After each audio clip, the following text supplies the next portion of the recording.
Okay, so we are doing day two on this difficult puzzle from yesterday.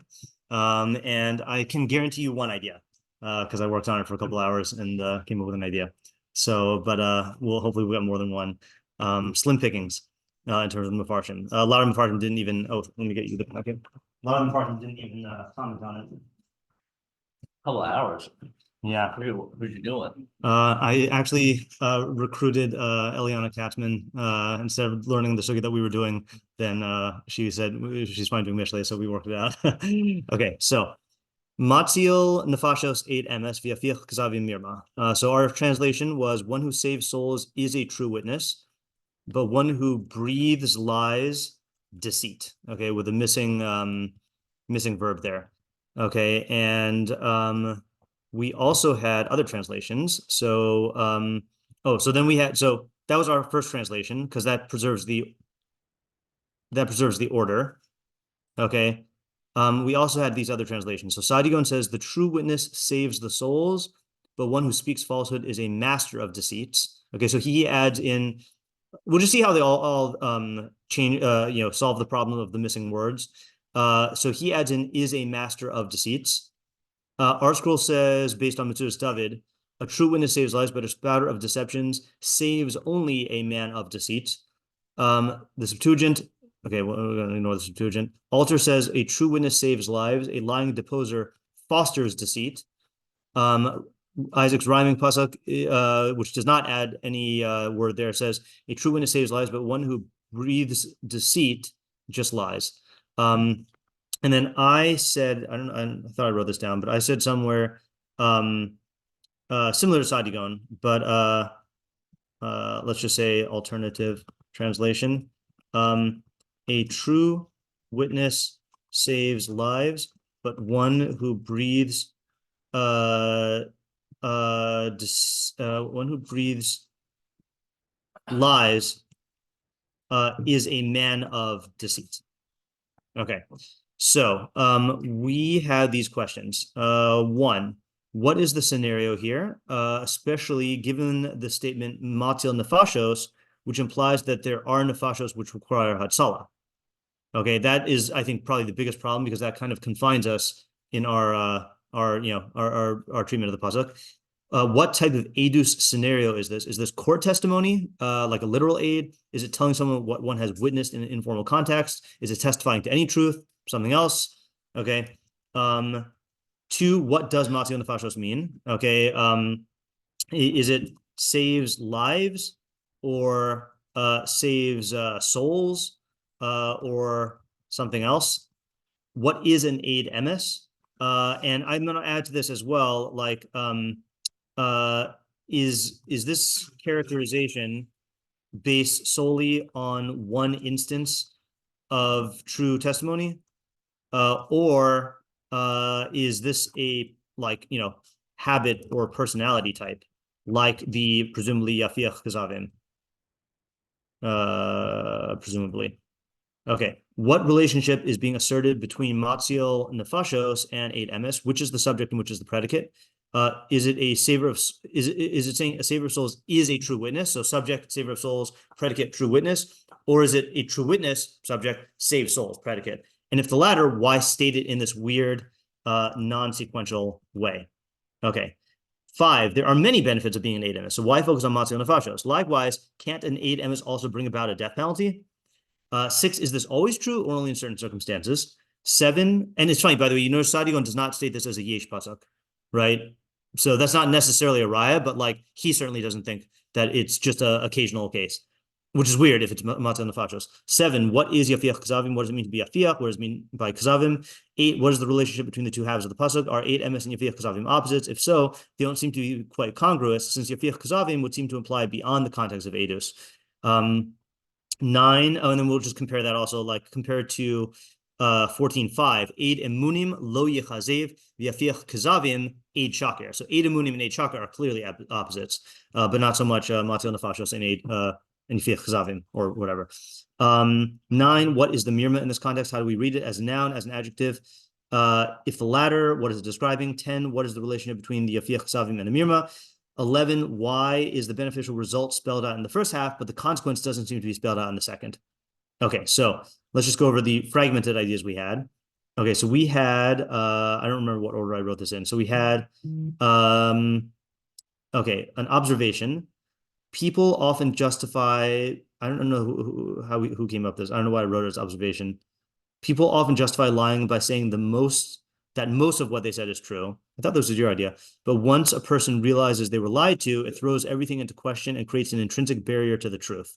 According to this, it's not just saying that one result is mirma, but rather saying that Yafich Ksavim makes all of the speech mirma in the sense described above in the ears of the listener. Okay, so this is Isaac for second half.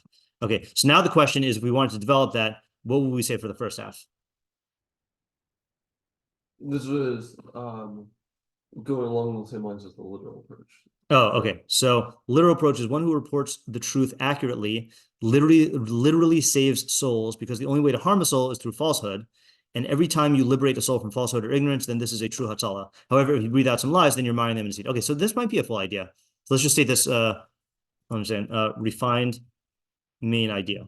Okay, so let's just say okay, so what's the subject of the pasuk according to this?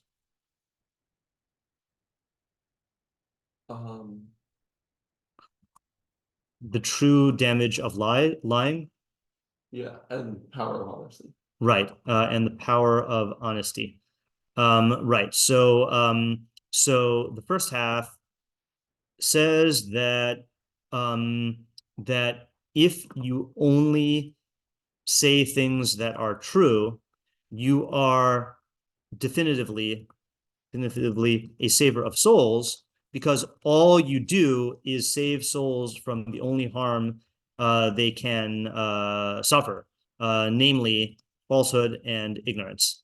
Okay. However, if you aren't totally committed to telling the truth, and you mix in some lies, even with good intentions, you run the risk of jeopardizing the entirety of what you say and what you will say, because people will no longer trust your words. Yeah. Yeah. Can you explain the last two lines?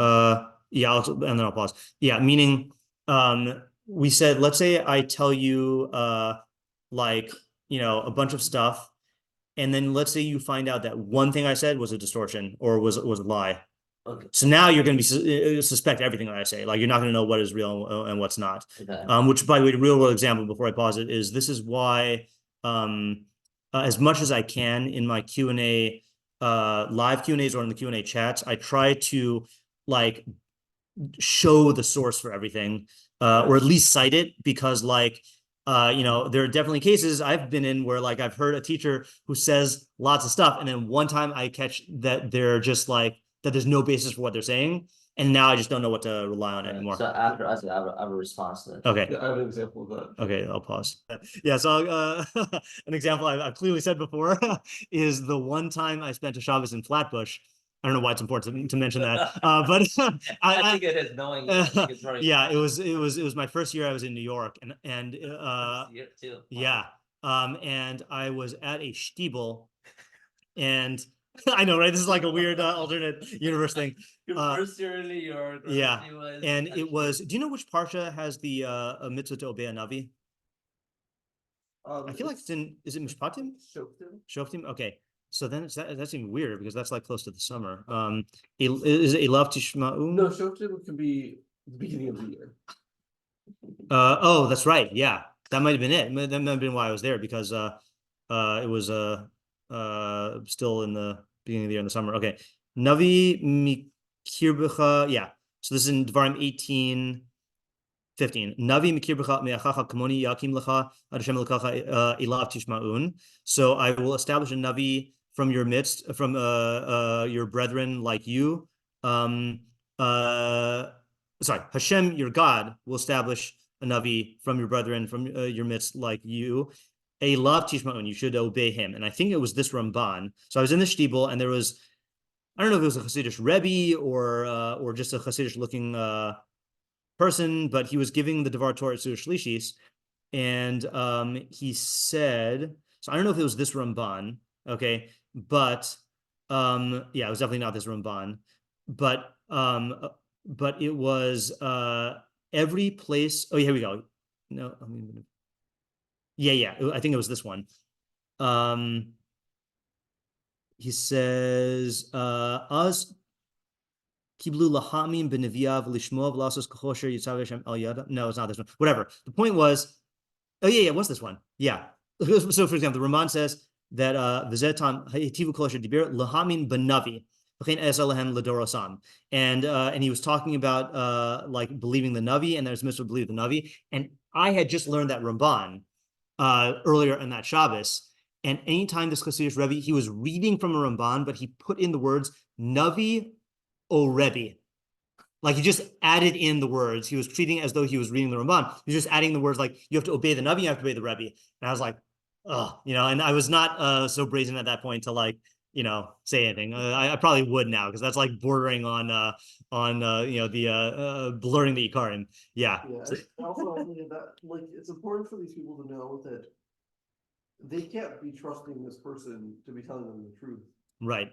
Yeah. Right. Yeah. And now, like and let's say I had done that, so now it's going to throw everything that this guy said into question, hopefully, and people are going to have to look it up on their own. Yeah. You had a question or an example? Yeah. I think like from this, I had a a spin-off idea, which is this is the question I asked yesterday.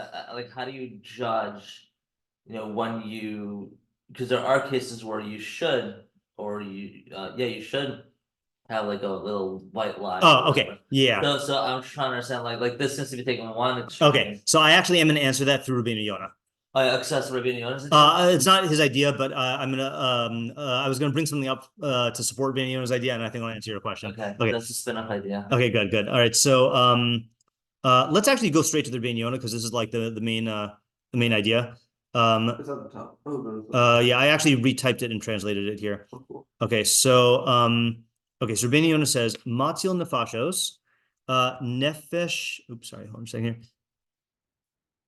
Nefesh ha'oshek v'nefesh ha'ashuk. So two souls, the soul of the oppressor and the soul of the oppressed. Oshek is hard to translate. Not necessarily oppressed. Wronged. Yeah, but that's probably better. A soul of the wrongdoer and the soul of the wrong done. The wronged. Yeah, I was gonna ask you about that yesterday. Yeah. Nefesh ha'ashuk. He saves the soul of the wronged, of the victim. I guess the victim. Because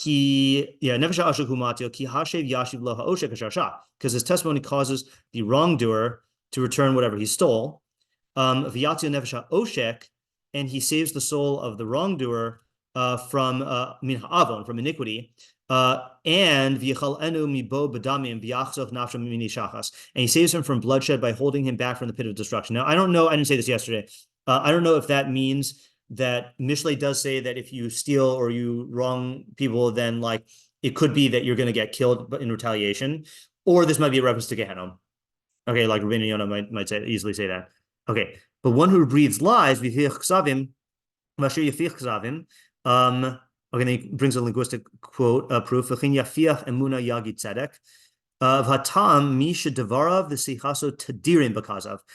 meaning is one whose speech and conversation are constantly filled with lies. Gam ki lo he'id because of bevestin v'lo ana sheker b'achiv. Even if he would not lie in court and not testify falsely about his fellow. Ish mirmahu. He is a deceitful person. He kal alav l'ramos chavera b'foal ulhonosam, because it is easy for him to deceive his fellow in action and to take advantage of them. Achar she'in hasheker nimas be'ina v'hu margilo asfaso, because falsehood is not disgusting in his eyes, and he has habituated his lips to lie. For a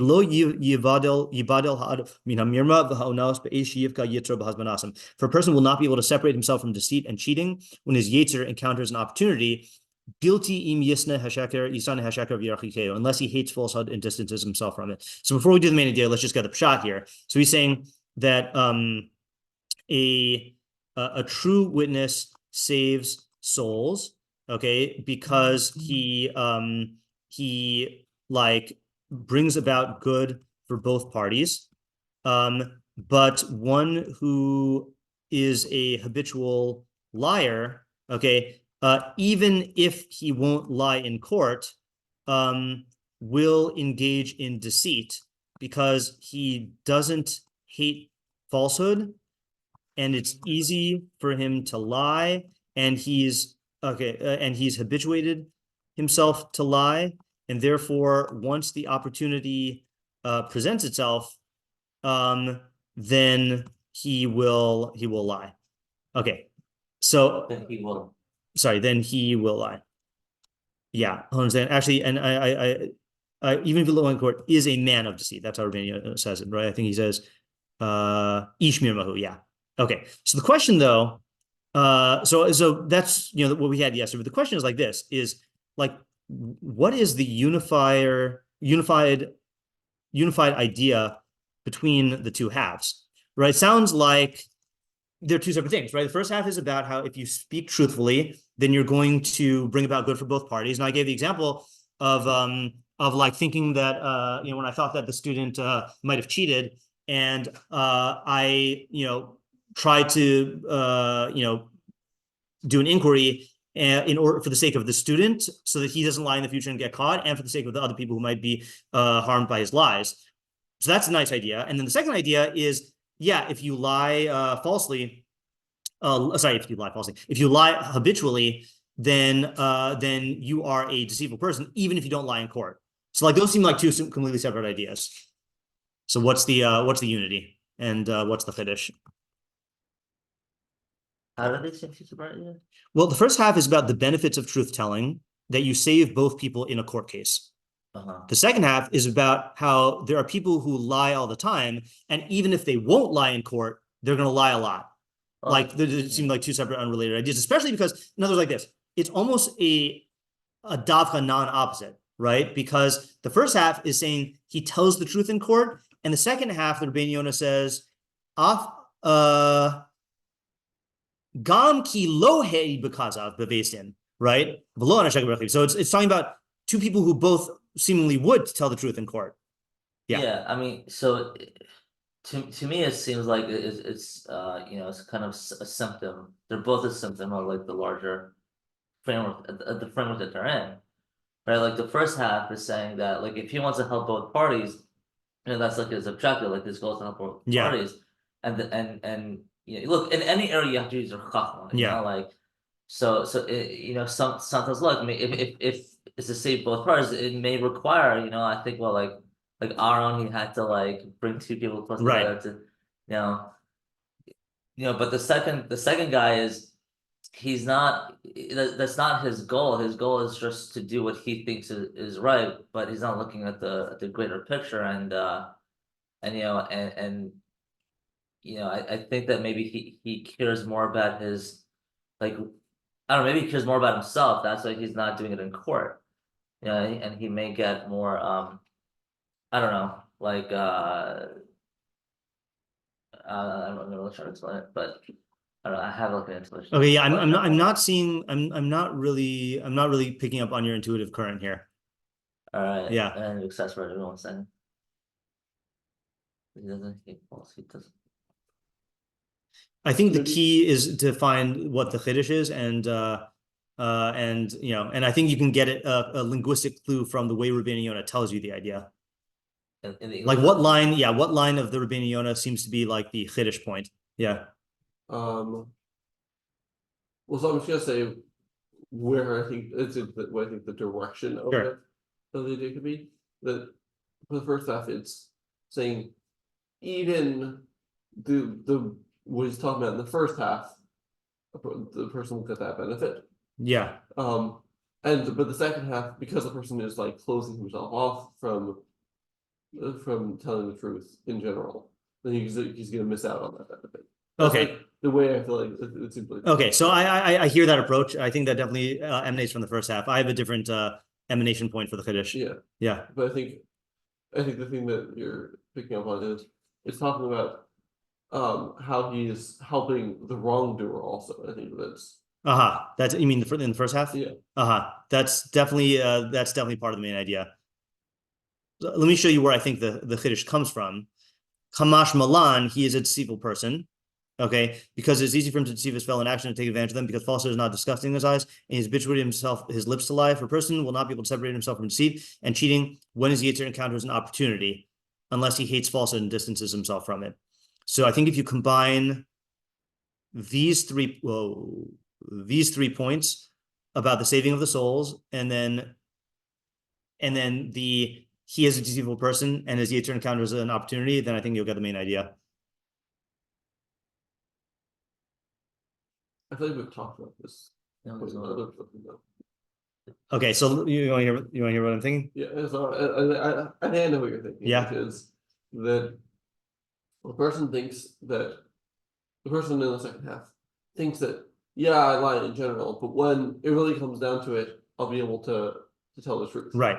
But saying, because you're going to have strong feelings at the time, unless you've the strong feelings at the time that are pushing you towards lying. Yeah. Then unless you hate falsehood and distance yourself from it, you will lie at that point. Okay. And you miss out on being. I think that's 3/4 of the main idea. Okay. And I think the finish comes from the combo of the first half. So here's what I'll say. So I'm going to just repeat what you said here. So the audience of the pasuk is a guy who lies a lot, but tells himself, I'm not a deceitful person because I don't lie when it matters. Okay. Like in court. Okay. So Mishlei is telling you that you are a deceitful person and you will lie even when it matters. Okay, unless, and here's the part that is the main idea, unless you have two mitos. Okay, one, hatred of falsehood, and two, caring about people. Okay, so I think you need both, because what's going to happen, so the first half is talking about caring about people, is that this guy wants to save not only the wrongdoer, not only the victim, but the wrongdoer himself. And he also hates falsehood. So what's going to happen is if you don't hate falsehood, so then it just becomes a matter of like, who can I benefit? And it's going to be very easy for Yetzer to be seduced of like, if it's more beneficial to like lie and save this the guy in court, you'll do that. Or if someone says, I'll pay you $1 million, you know, you're going to benefit yourself. So like if you're just in the realm of benefit, then it could be easy for the Yetzer Hara to take hold. And if it's just a hatred of falsehood, so I don't think that is going to be grounded enough because it's not really in reality. That's like a superego thing, you know, and superego things are good when they're on the side of reality, but just hating falsehood, like it's not tied to any actual real consequences and results, you know, so you have to actually like be thinking about that also. So it's the combo that's going to really take you there. And this is going to address your question about what if you are like, what about these times where halakha says you can lie, you know? So I think the, like how would that play out here? So I think the best example of this that I can think of is the idea I've heard of Ani Esav Bechorecha, the Rashi on that. Yeah. Yeah, so I'm going to say the version of the idea that I've heard, and you tell me if you remember it better. I'm sure I heard this from. There are a few versions. There are a lot. Yeah, right. Yeah, I'm sure I heard this from. I don't know if it's from Rebbe or from somewhere in the yeshiva. Right. So when Yaakov dresses as Esav and steals the bracha. Wait.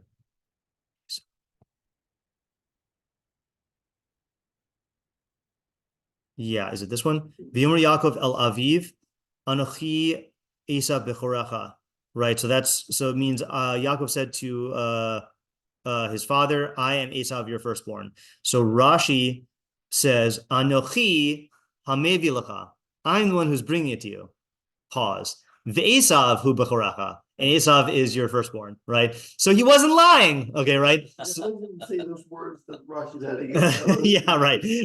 Yeah, I mean, look, if Yitzchak wants to like draw his own conclusions, then that's his problem, you know? Yeah. So the idea I've heard, and I'm open to other ideas, what I've heard is that yes, he was lying, but the Midrash is trying to convey that he hated lying, you know? So even when he's forced to lie, he minimizes the lie as much as possible, you know, to engage in it the least. Whereas you'll see other people who like aren't liars, but when it comes time for them to like where they need to lie, they'll go all out and like indulge in it. So he realizes that there is first of all, there's Mishleic risks to doing that, because the more lies the more distortion you incorporate into your statements, then the more of a risk there is of you being found out, and the worse of the consequence is going to be. But there's also an erosion of the very healthy superego hatred of lying, that like, I get to like, indulge in my childhood like thing where I can make reality with my speech, and like, he doesn't want to indulge in that, So I think the answer is, to Ariel's question is, yeah, there are times when you're going to need to lie, especially when you're saving souls, right? But as long as you maintain these two middos of the actually being like benefit oriented in terms of tzedek for people and the hatred of lying, so then you're going to be that's going to keep you within the realm of like not going off the derech. All right, I have a question just in the Rabbeinu Yonah. Yeah.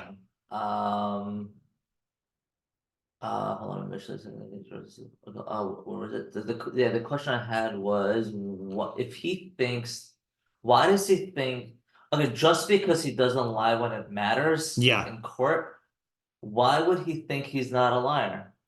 If he lies, if he knows he lies everywhere. So I think you could say just with a general. I have a puzzle answer. I'm just curious what you think. Okay, my answer is that I think it's the thing with bad middos in general is that so people can't tolerate cognitive dissonance, right? So if they have a value that something is bad, but they're partaking of that behavior, they just redefine the line and say, well, I'm not that guy, I'm not that bad, So like, oh no, a liar is someone who would lie under oath, I'm not a liar, and again, like that, the famous, I mean, again, I don't know the facts, but the famous in pop culture, Bill Clinton, right, saying, I did not have sexual relations with that woman, and then got down to later on in the trial, like, it depends on what the definition of is, right? That was the, like, if you ask him what's going on in his head, I mean, even like, all right, being Don L'Kavchova, he's lying, but being Don L'Kavchus, he's telling himself, I'm not lying. A liar would not even be worried about this, So it's just like you defining deviance down. You define it like, I'm not one of those guys. Yeah. So I think that's what I was thinking. Yeah, Like he has to like, meaning like, I don't know if it's possible if human nature can like knowingly live life. Oh yeah, I'm a straight up liar, so they have to. Yeah, exactly. They have to like. Yeah, and I think it's universal for all bad middos. I think people do this with all bad middos. At least I'm not like them. All right, so here's a question. This is more. I don't know. This is maybe getting to the remedy. Yeah. But like but then I guess this is a question in Tshuva in general, right? Yeah. So like, what would be the steps so that you can? That's a great question. You can. Right? How do you like? Meaning, if you do have this problem, then what should you do? If you live in this framework already, like how do you convince Bill Clinton? Yeah. How do you help Bill Clinton realize that no, like you're living a totally messed up. So this is let me actually. This is the beautiful thing about the pasuk. Okay, is that Isaac is right. That learn Mishlei, but what were you thinking when we said learn Mishlei? I meant like, how is learning Mishlei going to help specifically? I kind of meant what we're doing in shiur here. Okay, but specifically though, how's it going to help the guy who's an habitual liar? Like, what would that year look like of him learning Mishlei? What in that year would he do that would help him open up his mind? How? Living in the world? How? Like applying what he learned. But with his specific problem though, what is this? Maybe this is too obvious of a question. What is Mishlei's general stance on lying? It's bad. Why?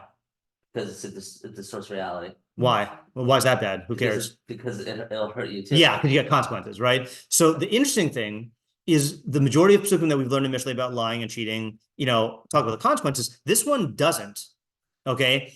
So what is this pasuk doing? Okay. So let me launch into The consequence of lying is that you won't be able to control when you lie. Right. So here's the thing though, but that's not actually a consequence because if you couldn't control when you lie, but there was nothing bad about lying, then we wouldn't care. Like I can't control breathing either, but that's not bad that I can't control it because it's good, right? Yeah. So like all of the consequence, that's the thing that would be maybe litigate consequences, but the consequences are getting caught and getting the consequences, the actual. So So the thing is like learning Mishlei is going to be the way out of this, because you have to get the consequences grounded in reality. But what this pasuk is doing is it's identifying the midos. Okay, and it's there's a period of time.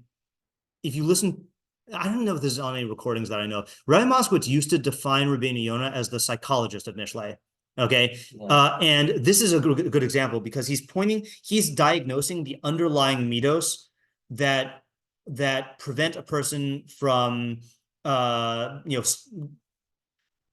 like getting on track with rehabilitation. So to actually do tshuva, you need to learn other pasukim about lying, but having these two midos in mind is going to be your grounding. And I do think that there are midos-based approaches to curing this. Let's say, for example, the Rambam's Hilchos Deos approach of going to the opposite extreme.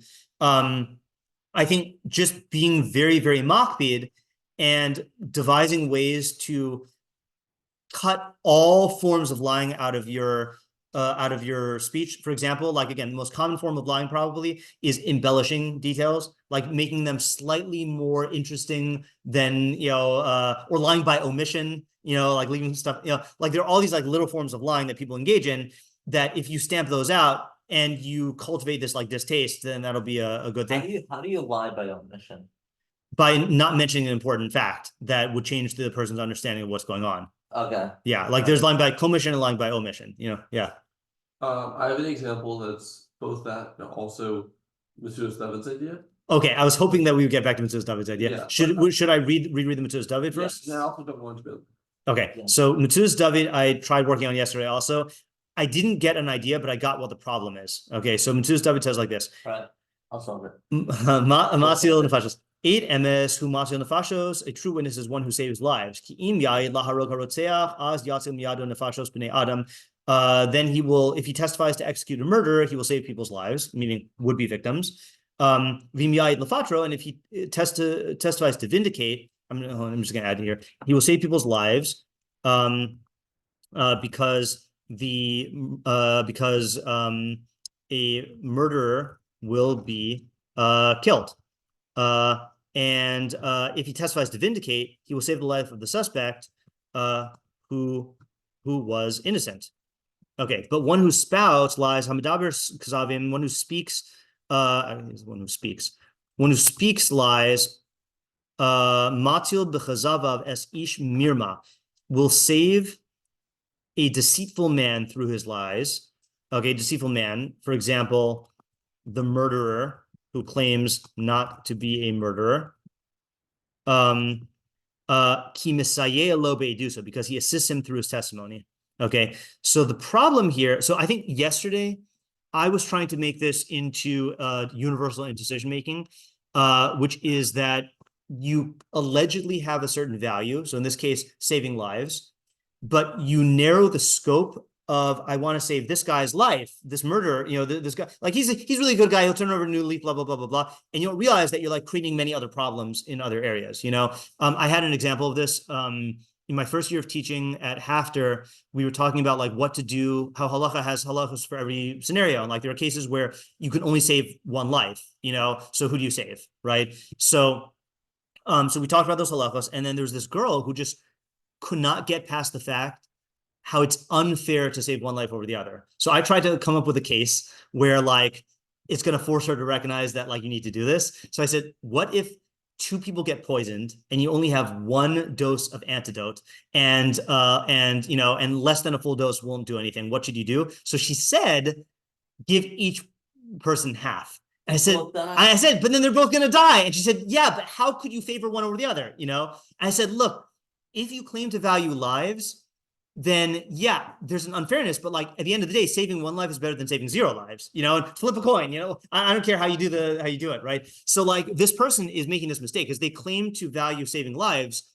and but their spotlight is only on the one who is on trial, and they're not thinking about the consequences. People do this also when it comes to like having rachmim on Rishayim, right? So people will say that like, you can't go to war against a certain, group of people because like you're going to kill innocent lives. But if you really care about lives, so then maybe the war and stamping out the enemy is the best way to do it in terms of saving future lives, So like you have to look at the full picture, and it's a mistake if you only look at the small part. Now, that works out for the first half, but the problem is the second half, because the second half, he focuses on saving a liar. Why is he focusing on saving a liar? Like, and that's how he reads the pasuk. That's how he solves the problem of the missing verb of mirma. So what is he trying to get at here by like saying that if you speak lies, you'll save through your lies an ish mirma, because you'll help him in his testimony. You'll save through your lies. Yeah. And your ish mirma. Yeah, right. Meaning I'm gonna lie to save an ish mirma. Yeah, right. Meaning you should lie to save. No, you shouldn't. This is bad. Yavir Chazav is the bad side of the pasuk. So it's saying that the Mishlei is condemning someone who is going to save a liar. See, another like this. The whole argument I was making is what would be bad about lying in this case? What's bad is you're going to let a murderer go free and he's going to kill people. Not you're saving a liar. Like, that's not the bad thing. So like, what is he doing? Yeah, you want to say your idea and then I'll turn off the recording, or no. I mean, this is a thought about what you're saying. Sure, yeah, and I might be misreading the Metzudas David, but to me it seems like that's what he's saying. Just a bit of understanding about saving a liar. Yeah. This is just the person who's, I mean, presumably they're not admitting their wrongdoing in court. Right. Right. And so then they're lying. They're not only do they do whatever the bad thing is, they're also lying about it. Right. I don't have an explanation about it. Yeah. So here's the thing. I was thinking along those lines also that maybe he's calling attention to the fact that you are helping someone who's just going to go on and lie more, right? But then now here's my question: why then focus on Hatzalas Nefashos in the first half and Rotseach? Like if I were writing this pasuk, if that was what the idea was saying, and I was writing the pasuk, I would not make it such a specific case of saving a Rotseach. Yeah. I think then not only is he not getting the consequences of this thing, yeah, he is emboldened by the fact that he is able to lie in court and get away with it. Yeah. That is like feeding into the I can just do what I want. Right. And like my speech is a reality instead of right. Like I think that's maybe that's like an extra dimension to it that he's having. Yeah. So I do think that fits. I just don't. To me, it's not satisfying why Shlomo and Metzudas David would hyper-focus on saving a Rotseach. To me, that's just too, why narrow the case that much, And yeah, you could still say what we said yesterday, like that's the most extreme thing, but Metzudas David really takes that and runs with it. So yeah, Ariel? Maybe you could say like this, maybe you could say that like, how do you get into those positions? With the Rotseach, like in court or whatever. Yeah. Maybe like, you're only confronted with the issue in saving or killing a Rotseach if you lie, unless of course there's like through debates or whatever like the senator, but whatever it is like, meaning like if you're lying, then if everyone's society lies, then it's just not gonna be great society in this respect. Yeah. Right? So maybe like over here like if you save the deceitful person, you're only adding more to the Rotseach in society. Yeah, that is true.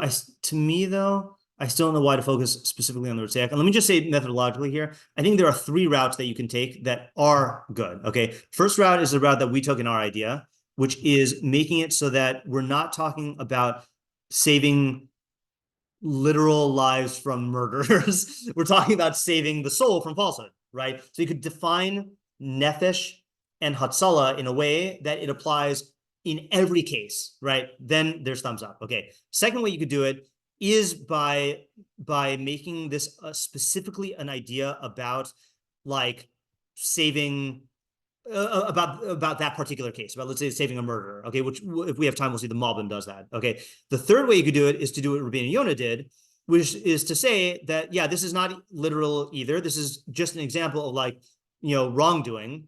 And that's not taking it like you're saving like an intellect, but, so like, I'm fine with all these routes, and Metzudas David is just, But he's taking it literally. He is taking it literally, right. But then he doesn't follow through literally with what you would expect him to say because the pasuk forces it not to.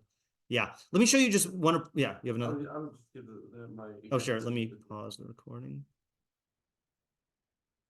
The moral of the story is if you're gonna try to pull an Aaron a Kohen, you got to do it well. Like the mere motive of trying to make peace between people and engaging in like little deviations from the truth only works if you do it intelligently. If not, it could backfire, and you could end up inviting Bar Kokhba to your party and destroying the Mikdash. Yeah. I just want to. We haven't figured out the Metzudas David. I just want to read to you the Malbim, but then I do have to stop. There's such a good Meiri though, also. But okay, fine. The Malbim again, just very creative here. So he says, Someone who comes and testifies true testimony in front of Beis Din, and through doing this, he saves lives that were sentenced to death through false witnesses. Okay, hyper specific example. Who hamatzion nefashos bemis? That guy is a true saver of souls. Okay, I'm going to actually say that guy is a true saver of souls, of lives. Okay, but but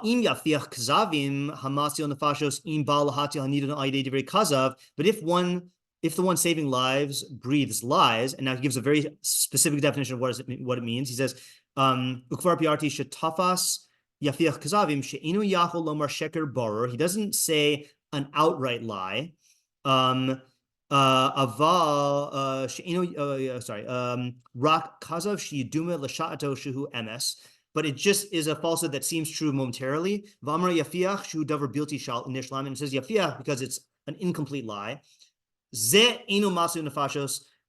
That guy is not a lifesaver. Kihu mirame, kihu mirma of rumaz. That's deception and deceit. V'loikari b'shem hatachlis hamasu nefashos rak im ba aide emes lo aide mirma. So just to summarize this prat here, saying, if there are false witnesses and you come along and tell the truth and save the condemned from death through your true testimony, then you can be called a true saver of souls. Okay, but if someone is condemned to death, condemned to death, and you save them through like partial lies, then even though you saved them, you cannot be called a saver of souls. Now, I don't know what the idea is, and we don't have time to work it out, but I admire what he's trying to do. He's really trying to make, very Malbim, he's trying to make all the words in the pasuk matter. Masli nefashos, why do we care? Why is only an aid emes a masli nefashos? So he's trying to answer that. And why yafiach kazavim? And what is it saying about Mirma? Saying because it's Mirma. So if you could work it out, let me know. Let me just really quickly review the Rabbeinu Yonah, and then we'll stop for today because I got to go. The Rabbeinu Yonah, which is the main idea. We had two main ideas. We had our approach, which is that if you lie, if you tell the truth, you are saving souls from the only harm that souls could be subject to, which is falsehood and ignorance. So that is a definitively good thing in every case. But if you tell any little lie and someone finds out about it, it's going to throw all of your true statements into question, and you're going to harm the cause of truth in the world. That's a good idea. Then we had the Rabbeinu Yonah's idea, which is that if you're a person who lies a lot, but then tells yourself, well, I'm not a liar because I wouldn't lie if it really matters. False. You are a liar, and you won't stop because you need two midos in order to not be a liar. One is you need hatred of lying. It needs to be disgusting to you. And second is you need to care about people. Because if you only have the hatred of lying, but not the care about people, so then your hatred of lying is not grounded in reality. It's just a superego thing, and you won't be able to hook it into the Mishlei thinking. And if you just care about people, what that means is you care about benefit, and if the benefit's high enough or right enough, then you'll justify lying. So you need both of those midos. And we said, how do you rehabilitate a person who is a habitual liar? The main way to rehabilitate them is to learn Mishlei and all the consequences of lying. But this is identifying the two midos that you need to work on. Okay, ended up being a good pasuk, just very difficult. We also go over our take on Metzudas David that and our take on Metzudas David on the first half of Metzudas David is that if you are making a decision allegedly under a certain value system, you need to be sure that you're applying that value system consistently across the board throughout the entire system. Because otherwise, if you're just applying it here in one like particular, you might actually be causing the very harm that you allegedly are against in other areas. So you have to be consistent.